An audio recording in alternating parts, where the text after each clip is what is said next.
Hello, hello, hello, my urbanites.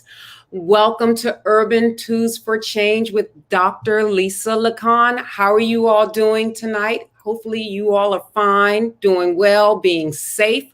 I just want to say thank you. And you know what? I missed you all. Yes, it's been a week and I missed you all, but you all have been responding to me. And tonight we're going to do something a little bit different. But before I begin, I need you to do me a favor.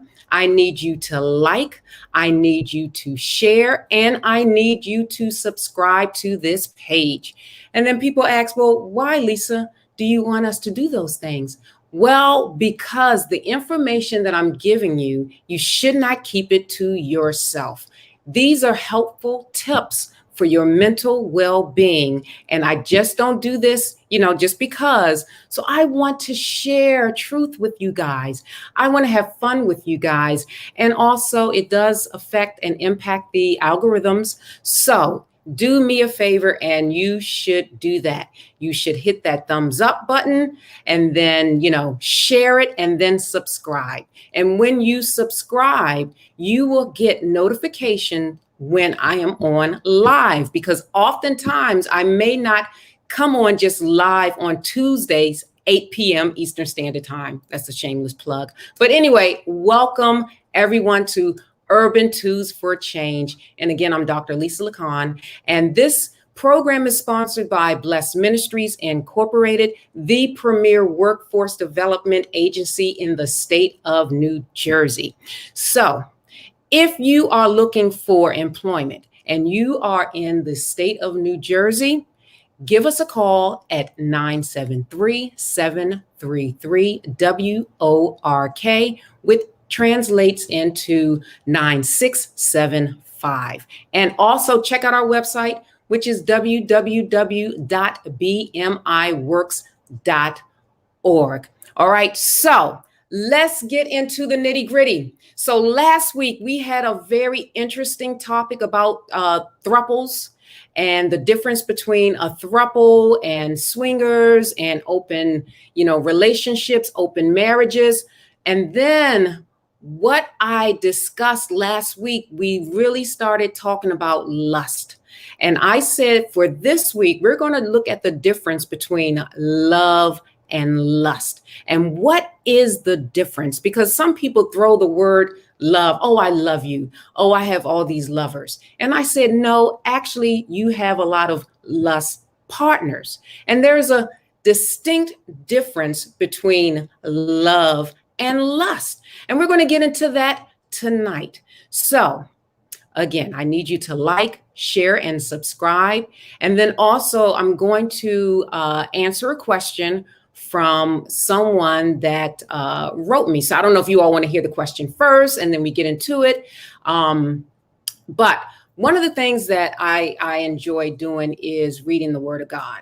And today, my love, how I define love, comes from the ultimate Father. It comes from the Bible itself. I don't think I could find any other better definition than love.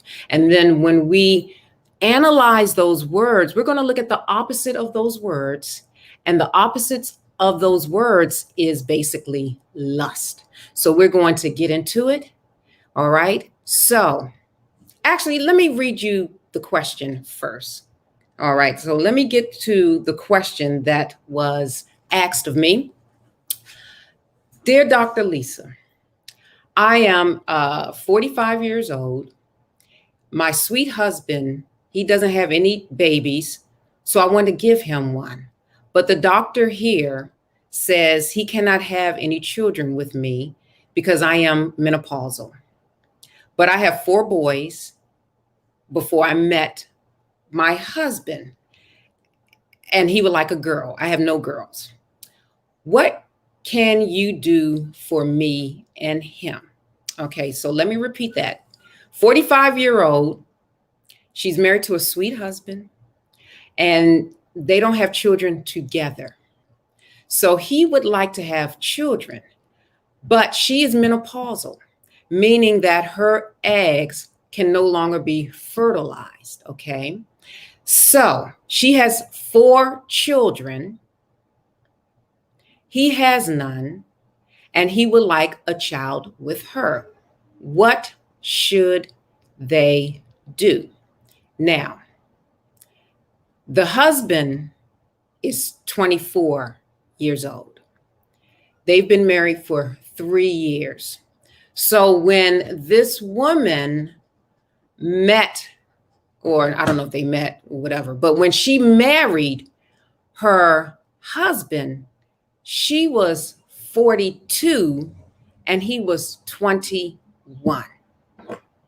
So now you have a 42-year-old woman with a 21-year-old. This is when they first got married. And now 3 years in the relationship, she can no longer have children by her now husband, who is 24 and is all fertile as all outdoor.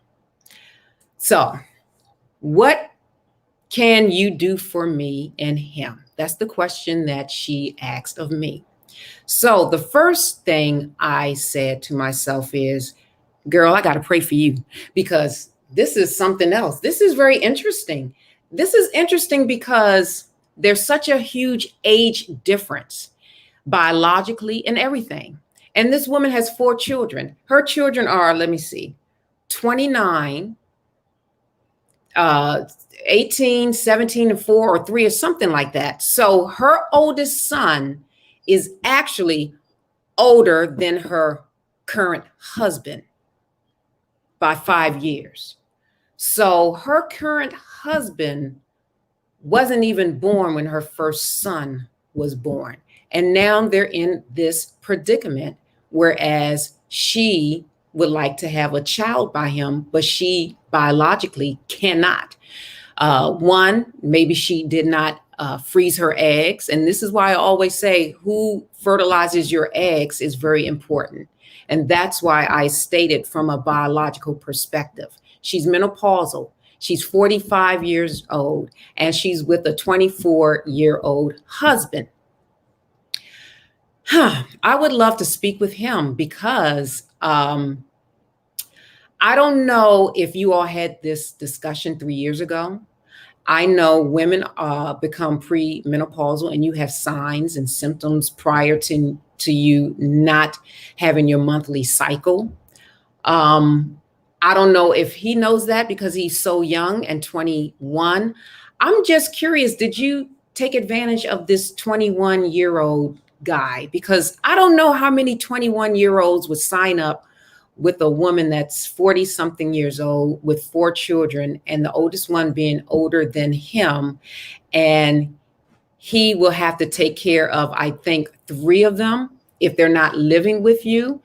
I don't know the dynamic of your family. I don't know if they have the same father. I don't know if they have different fathers, but, and he does not want to adopt, I'm sure, because he's 24. He's very young. And this is what I'm talking about. As a 45-year-old woman being married to a 24-year-old person, I'm not certain how you all got into the relationship. I don't know if it was based on lust or love, but it's very challenging to build and establish legacy with someone who cannot have children, in a sense, because legacy goes from your children's children's children's children. So you have your children at 45. Now he wants his at 24, but you can't give it to him.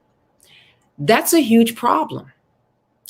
That is a huge problem because that could be a make it or break it.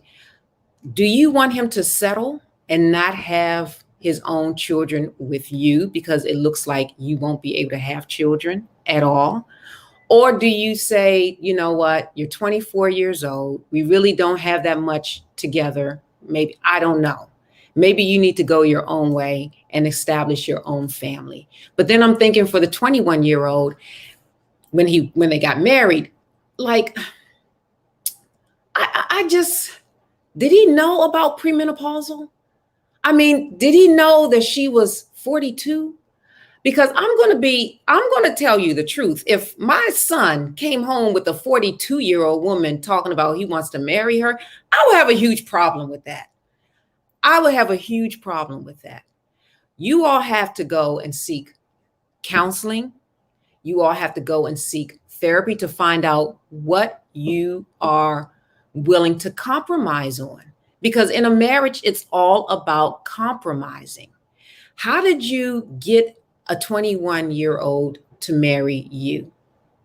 You couldn't find someone your age to marry you? Like what? I'm just very confused. So anyway, one of the things that you have to recognize is compromise. And number two, I don't know how you started the relationship. I don't know if the relationship started with just lust. You were sexy. The 21-year-old hormones are raging. And then guess what? You're married. And then life happens. And this is life. And this is where you get to the point where you need to stand on the friendship zone if you had a friendship zone. But for a 21-year-old to marry a woman with 4 kids, I commend him because I wouldn't want my son to do that. I'm going to be very honest. And I wouldn't want my son to marry someone that age with the possibility of not having grandchildren by my son. So hey, so that's my take. So we're going to get into the difference between love and lust. But also, if you have questions, give me your questions. I receive a lot of questions on Facebook, and this is what I'm answering. So, hey, it is what it is. So, this is what I believe love is. Let's see. This is beautiful. This is beautiful. It says, if I give all I possess to the poor and give over my body to hardship that I may boast, but do not have love, I gain nothing. That sounds so poetic. Isn't that beautiful? And I need my readers. Listen to this. Love is patient. Love is kind.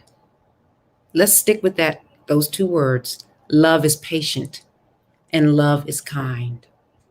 So what's the opposite of patient? Impatient. Love is not impatient, but lust is. Lust wants what it wants, when it wants, and lust determines how to get it.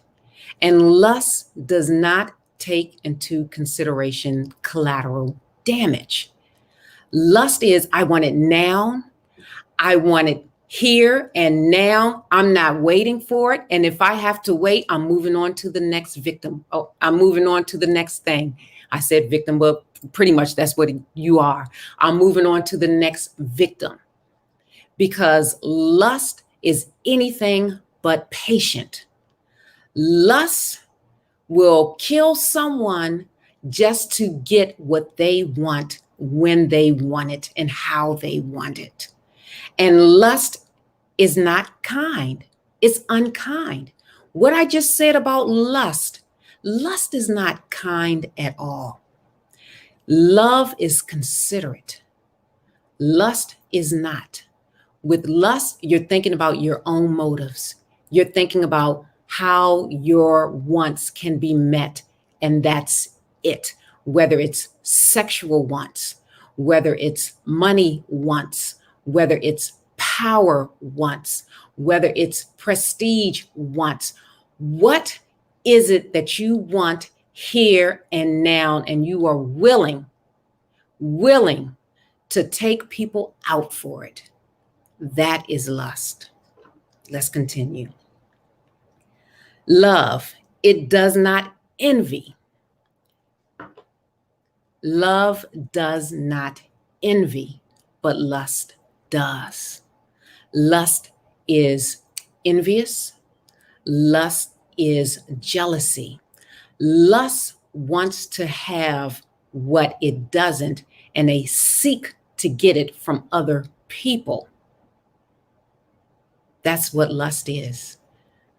All right, let's move on. It does not boast. There's a difference between encouraging yourself and boasting. Love does not boast. The difference between love and lust is with love, it doesn't boast because you understand where the true power came from. It did not come from you, it came from something higher than you, it came from the Lord. So you always give your credit to God. Thank God I did it. Lust is, I didn't need any help. I did it all by myself. I don't need God. I just need me and dark matter. All right. So that's what love and lust, the difference. All right. It is not proud. You know what the Bible says? Pride comes before the fall. Love is not proud in the sense that that's interchangeable with boasting. It doesn't look at itself as me. It looks at itself as we. We're in this together. It's not just me doing this by myself. With lust, the main thing with lust is me, myself, and I. There is no we in lust. No we whatsoever. Again, with love, it's we.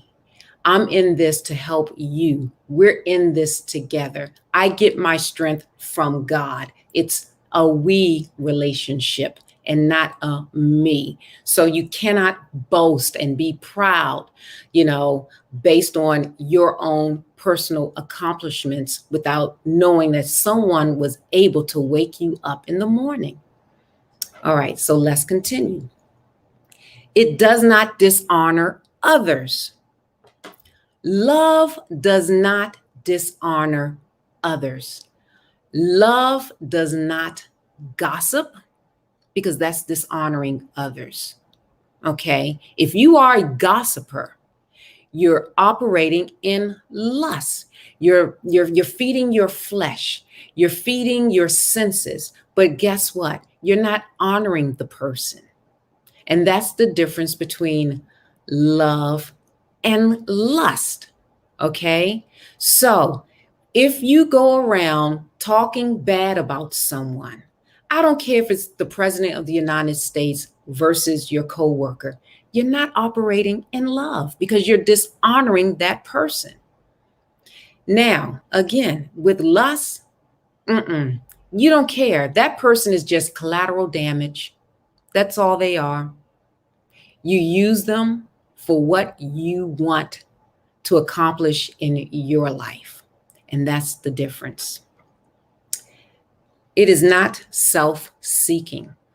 Love is not self-seeking, meaning that love extends a hand outward, whereas lust keeps its hands in his pocket and is only gratifying self. It's only self-seeking. I want to feel good. So guess what I'm going to do to make this person, satisfy what I need. It's all about me, me, me. And then that whole thing about all these lovers, no. You want to satisfy your flesh. You want to satisfy your lust compartment. And just be honest with people. Just say, you know what? This is just a lustful relationship. It is what it is. Or you can just say, you know what? I'm in love with you. I do love you as a person. But you have to be honest. If you have no intention of building up that person, if you have no intention of building with that person, you're operating in lust. Let's move on. Oh, this one is a big one. Love is not easily angered. Uh-oh, so that means lust is. Because guess what? People who lust, when they don't get their way, they're immediately angry. They are immediately angry because they're Their method of doing something and wanting something has been thwarted. Okay. They immediately get upset when they don't have their way and when they don't get their way. Whereas love is more rational. Love says, you know what? I'm going to let it go. I'm not going to react. I'm not going to be impulsive, because guess what impulsivity is? Impulsivity is becoming impatient and being impatient. I'm not going to act out this way because guess what? I'm going to forgive this person. Is that hard to do? Absolutely. It's much easier, I think, to bop somebody over the head than to forgive them. Self-control is so much harder than not having it sometimes. All right, so let's move on. It keeps no record of wrong. Uh-oh. That's another one. It keeps no record of wrong. Love does not tally up how many times you did me wrong. That's lust. Oh, well, you were mean to me 10 times last week. That's lust. That's not love. Love keeps no record of wrong. It's just like the love that you have with your children. You don't tally up how many wrong things they've done. You just unconditionally accept them because you love them. Now, people that you don't love, people that you whatever, hate, you dislike them, you do keep a record of how many times they wronged you. And by you keeping a record, that is not love at all. All right. But let's see. Love does not delight in evil. So what is evil? Love does not delight in evil. Love does not delight in wickedness. When you find yourself delighting in evil and wickedness, that is lust. Now, what exactly is evil? I can only come from the word of God when I talk about evil. Evil is, and I'm going to go down the list, and you can see if you operate in evil. Lying. Do you enjoy lying? Raise your hand if you enjoy lying. Lying is evil. Okay. Do you enjoy murdering people? That is evil. Do you enjoy, I'm going to go here, fornicating? In the eyes of God, that's considered evil because you're wasting your body and you're having and building up this body count with people that you don't plan on starting or having any type of legacy with. Okay. Let's see what else. Oh, being evil to your parents, not respecting your parents. If you don't respect your parents and you enjoy not respecting your parents, you're being evil.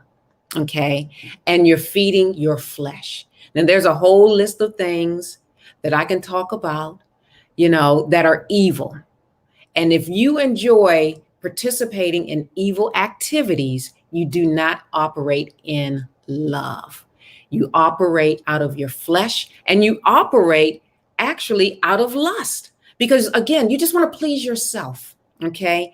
Lust is self-satisfying and you don't care who you trample over. All right, so let's go. But rejoices with the truth. Yes, it doesn't rejoice with a lie. If you are in a situation and you're rejoicing in a lie, that's not love. That is not love at all. That is lust. You're rejoicing. When people rejoice, they are so happy. They're celebrating. Who wants to celebrate and be happy consumed with a lie or in a lie? Like, that's odd for me. Anyway, it always protects. This is the role of a husband. Husbands are supposed to protect. Okay. Now, again, with lust, who are you going to protect? If you don't care about collateral damage. With lust, You could care less about protecting any other person except for yourself. That's all you want to protect, yourself and yourself only. You don't care about Linda. You don't care about Ricky. You don't care about Bobby, Ricky or Mike. You don't care about any of them. Okay. You don't care about Johnny. You don't care about none of them. You could care less about protecting them. The only thing that you want to protect is yourself, and that's it. It always trusts. People who are into lustful relationships, there's no trust. What? Come on. Let's be honest. You're in a lustful relationship with someone. You don't trust that person because you know what they do to you, and with you, they're doing it to someone else. But if that's the relationship that you all want, you have to be honest and say, this is the relationship that I want. I don't care who you see. I don't care how many people you see. I don't care about your body count. I don't care that, hey, it is what it is. But at the end of the day, 9 times out of 10, you don't trust that person. And you may not trust yourself if you're filled with lust. You can't trust yourself to go out in the club and not come home with a stranger. You can't trust yourself not to steal money. You can't trust yourself not to want to get all that power and prestige and do anything by any means necessary to get it. That's what lust is. And you have to be honest with yourself to say, am I one that's full of lust, or am I full of love? All right. And it always hopes, and it hopes for the best, and it always perseveres. And then this says it all. Love never fails. Listen to that. Love never fails. With every lustful relationship, it ends in dead water. I guarantee it. Every lustful relationship ends in dead water. So it does fail because you didn't make it to the finish line. And that person's not building anything for you to have it to exist. So this is basically, my take on love versus lust. And I'm going to read the whole thing out to you now so you can have a clear understanding. And if you do operate in lust and you don't want to change, because some people love what they're doing, but you're going to have to wake up one day, maybe 20 years from now, maybe 30 years from now, and look back on your life. And then you'll look back and there's nothing but rubble because you didn't build anything. It's rubble. And the things that you built could be very toxic.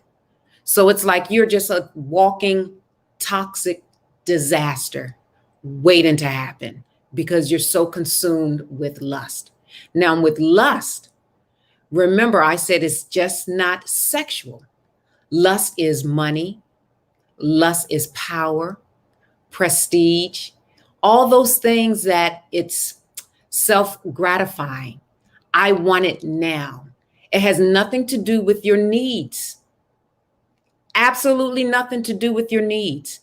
It has everything to do with your wants. I want this person. So guess what I'm going to do? I'm going to disguise myself as this charmer so I can get with this person. And when I say get with this person, of course, I'm talking about have sexual relations with this person. So you have to really understand and know who you are. And if you get into a relationship, you need to be honest and say, guess what? I don't want to build anything with you. I just want to have sex with you, or guess what? I don't want anything from you. I just want your money. You have to be honest because at the end of the day, that's what's going to matter. Because guess what? You can have 2 lustful people that agree on this, but I guarantee you with 2 lustful people, you're going to end up with nothing at the end of the day. You may fertilize an egg, but I told you about that outcome, that when you do that, it's going to be, and it may end up being a broken home. It may end up being all types of a broken home, broken financially, broken system, being caught up in this broken system, a welfare system. So you have to really determine within yourself, am I consumed with love or am I consumed with lust? And for either one, you have to be honest and say, you know what? I'm lusting after you. Or, you know what? I've built this relationship with you. I don't want to pursue it any further until we have an open discussion about what we mutually want together. And what I mutually want from you and vice versa is to build legacy with you. I love you. I'm in love with you. Now, there's a difference. There's a huge difference. So, it really depends on who these people are. But even with the woman that wrote me, I can't see a relationship, a 42-year-old marrying a 21-year-old without lust being in the equation. Lust does not make you look at practical things. It really doesn't. Because again, if my son comes home and says he wants to marry a 42-year-old, I'm going to have a huge problem with that, because that's not very practical in a sense. My 21-year-old is going to help raise sons older than him, that or close to his age, that may still live in the household. And does he have a job? Like, it's just confusing to me, but hey, they've been married for 3 years.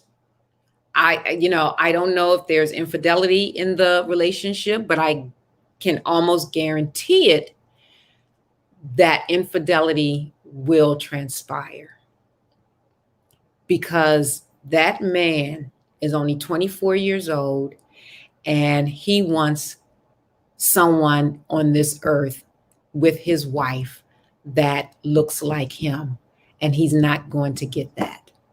But before they established and said those vows, before they said the two shall become one, they should have been very practical. But oftentimes, lust does not allow you to be practical thinkers. Lust is sort of like a zombie. You're like, oh, he looks so good. She looks so good. I got to have him. I'm not thinking about the consequences. I'm not thinking about anything except the here and now. And then 5 years from now, you're still in court doing child support stuff. Come on, ladies. I'm just like, I'm just wondering, what does a 42-year-old see in a 21-year-old? The only thing I can imagine a 42-year-old seeing in a 21-year-old is the ability for that 21-year-old to have good sex. Okay, I done said it. You know what? I'm going to lay down. Listen, here I come now. I was very nice and calm, but the more I talk about this, the more I just got to get this out in the open. What is a 42-year-old woman doing marrying a 21-year-old man? She didn't go and look at Demi Moore and Ashton Kutcher. Everything was, so happy with her. But then when Demi started to get older, and then Demi's eggs started to dry up, because this is what's happening with this woman, guess what he did? He found a younger woman, someone that he could build his legacy with. You done got a 21-year-old man married to a, I can't even, 21-year-old. Well, hey, maybe the 21-year-old does not know about, fertility issues. Maybe the 21-year-old didn't know about menopausal issues. That's the only thing I can think about. I've been very calm. I've been very nice. But hey, a 42-year-old woman with a 21 year old man and they done got married. Okay, I'm not one to hope or wish anything bad, ill on a marriage.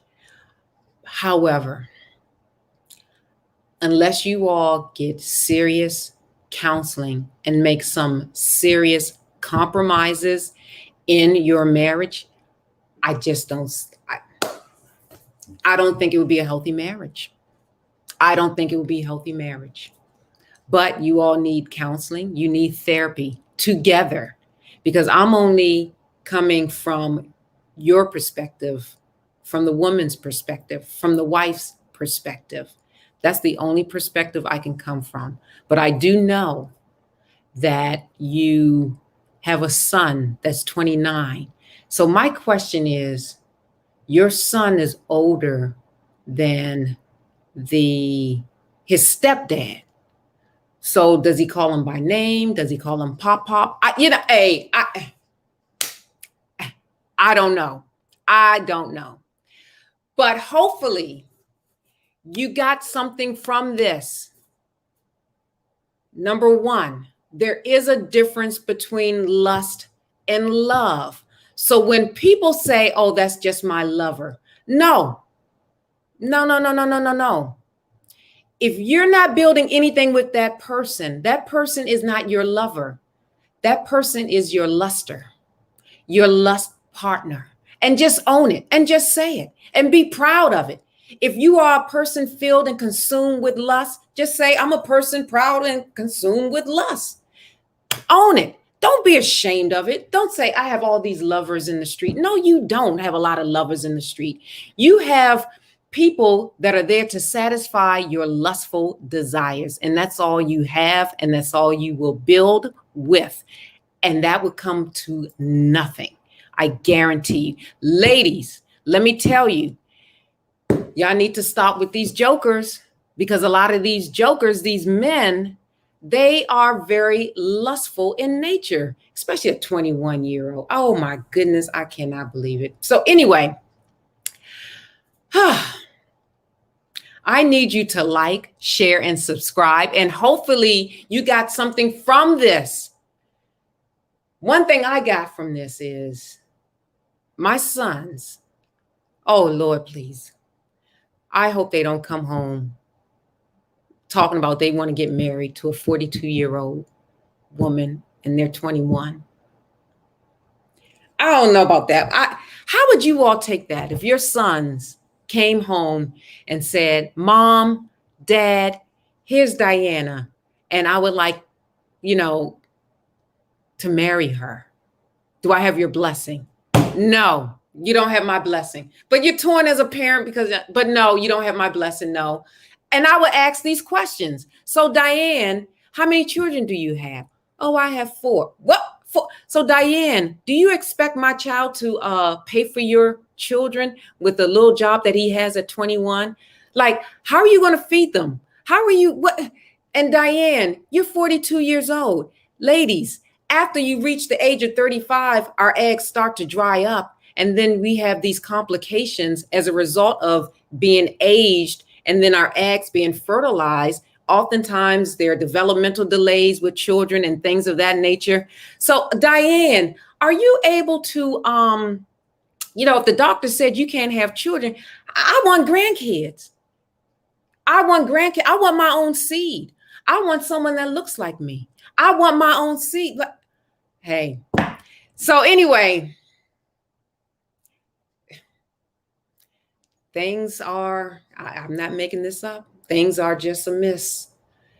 People are consumed with lust, and then they wake up 3 years later with a 45-year-old who's sterile.